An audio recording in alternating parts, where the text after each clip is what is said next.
Welcome, ladies and gentlemen. I am SocioPsycho, and this is Mob Reviews. And today we take a gander at Risk of Rain. This was created by Chucklefish, and it is a roguelike with some platforming elements into it. Not really, more environmentalist. Not, oh my goodness, the environment's trying to kill me platforming. Just, I need to jump over this wall. Not a big deal. Very simplistic. Never been an issue in that regard.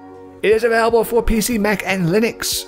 And let's see exactly how well it actually does. And we'll start off with the options menu. Now you do have a choice in your audio and visual. They have a good variable of window resolutions as well as scaling in. I found zoom scale be actually quite important in this game. If you have it too large, it may not be beneficial to your eyes. It's all up to you. I like to be in a little bit more, better sight. VSync and whatnot, as you can see. And the music in this game is actually very well done. It has this high pense intensity feel to it where you're just like, yes, let's do this again, come on, let's own something. So that is definitely nice. You have gamepad or keyboard. All the keys are easily rebind, no problem. Easy to see them all here. It's beautiful. I have required to rebind some keys and have not had an issue in doing so. So that is beautiful. The game has been running at 60 frames per second and I have not had any issues whatsoever during my play session with no clipping, tearing, or crashing. The only problem, which is not even a problem, as if you minimize the game, the icon disappears and getting back into the game without closing out the application of it running on your system is the main way of getting back in. So as long as you don't leave the game other than exiting the game, you should be fine. Performance-wise, it causes no issues whatsoever. Now you do have Monster Log, which is a bestiary. It tells you a bit about the jellyfish monster. It gives you its, its history, its home, it grew up, and it's really emotional stuff. You go through these different types of monsters, and you find out that they're not just monsters. They're important. They have feelings too, like the sand crab. I mean, so what if things want to eat you and just rip you apart and fight each other over a bit of your scrumptious body as it decays in the dirt? They got feelings too. And you also have the item log. Item log is very simple. It's simply just another bestiary, but for all your items. That's what it's called, an item log. Go figure. Wow. So you can click on the different items and see, hey, this one does that. So when you come across items in the game that are either you can only carry one usable item, or if you have to choose in between selecting one of 3 items, you're like, well, I don't like those 2, and I know what they do, but I like that one more than those, or I love that one, so I'm going to take that one. It's good to understand what certain things do. I mean, obviously you're not going to have to remember everything as if you're studying for some quiz, but you'll get the base of it. You'll see which ones you like and which ones you don't like. Pretty simplistic. It's nice to have this, of course. Now, I do have start online co-op and local co-op. I have not had success in starting local or online co-ops, although I have not really given it a try. I have approached this from a single player element, and I have done so in an enjoyable fashion thus far. Now when we go in here, you do have a survivor trait. I am ashamed, I will admit, that my failure at roguelites suffers horribly for your entertainment. For I was only able to unlock the commando, which is the very first unit which they give you, so I didn't really unlock it more than I did just be handed it. I was hoping to unlock some of these other companions and see exactly the different characteristics. Unfortunately, I was not. But coming from the one character, I can tell you plenty about this game. Enough for you to make your own opinion. So do not fret about that, my dear laddies. We shall see what is in store. As you can see, we have everything you need to know about the different types of companions you have available, their strengths, what they move, their special abilities, and you also have the difficulty. You can pick Drizzle, which is the easy, normal, the way the game is meant to be played, and for hardcore players, you have a exceedingly difficult challenge bar. Now if that's not enough, you also have artifacts. Artifacts are items that you can find in special locations and zones around the world. They may be hidden, you have to get to them a certain way, or you happen to stumble upon them, whatever the case may be. The artifacts in the game add an increase of difficulty.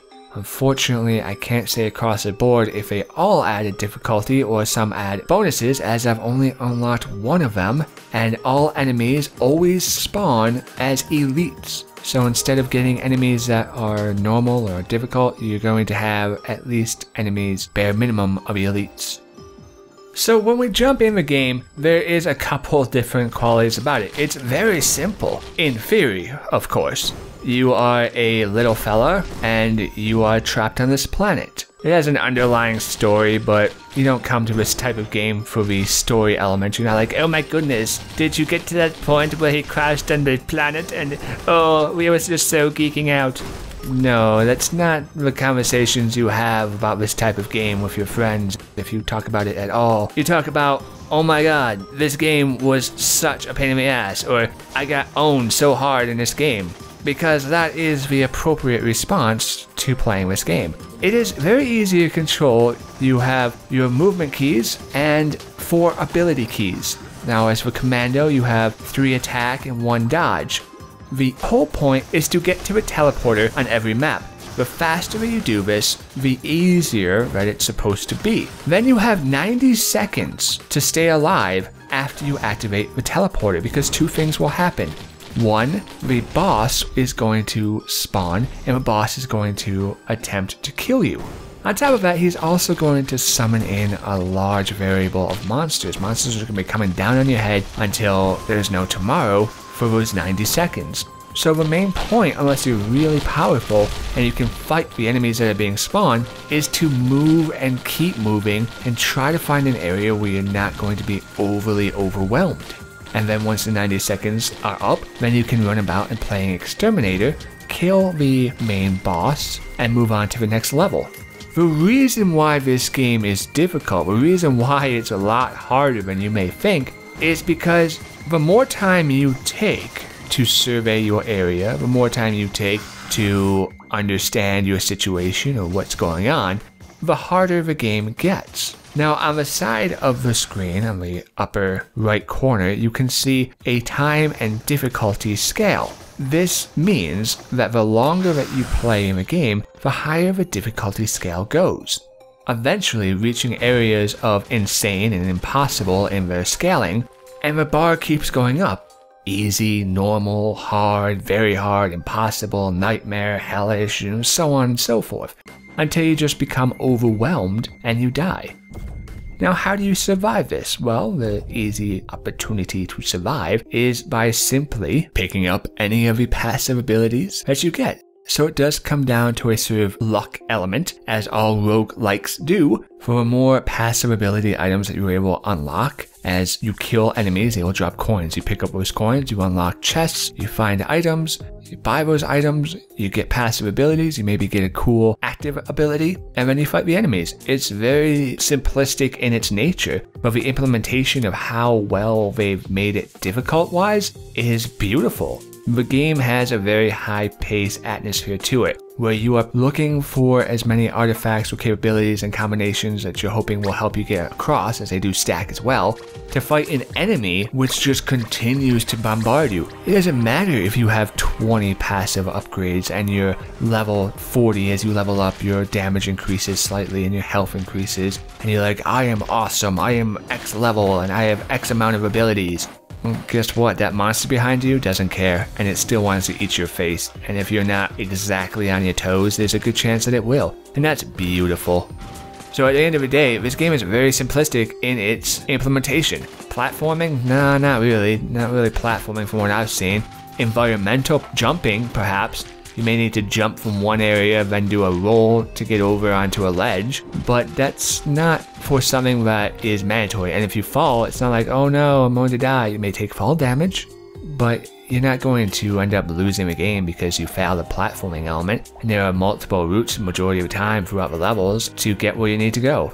I have not been upset by the combat. You go into a game like this knowing that it's going to be tough. You have to enjoy roguelites. This is not a type of game that you're like, I'm going to play roguelite for my first game ever. Like, yeah, you're not going to enjoy this then, my friend. You're not going to enjoy this. But if you're looking for a challenge, if you're like, I need something to warm me over, all games are weak and meaningless, then yeah, okay, sure. This will definitely give you that edge and be like, oh my goodness, this was hilariously funny and it's difficult I nearly broke a sweat. And you're like, okay, hats off to you, hardcore guy, while the rest of us are struggling to play this. But it's beautiful. It doesn't make you feel like your time's been wasted. It humbles you. It's like, wow, really? Are you serious? I die. How am I supposed to defeat that? Or I need better upgrades, or I want to unlock.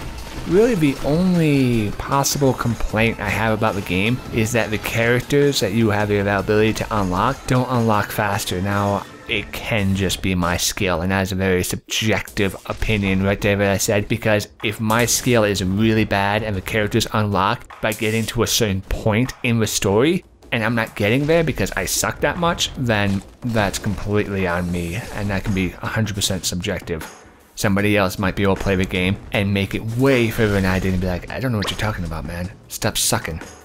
But this is enjoyable. I don't feel like my time was wasted. And so I can easily recommend Risk of Rain for anybody looking for a hardcore, difficult experience in a roguelite style. That's fair, that's high pace, that is definitely going to respect your time, but also give you the finger. Thank you, ladies and gentlemen, for listening and watching. I've been SocioPsycho, and I will see you next time.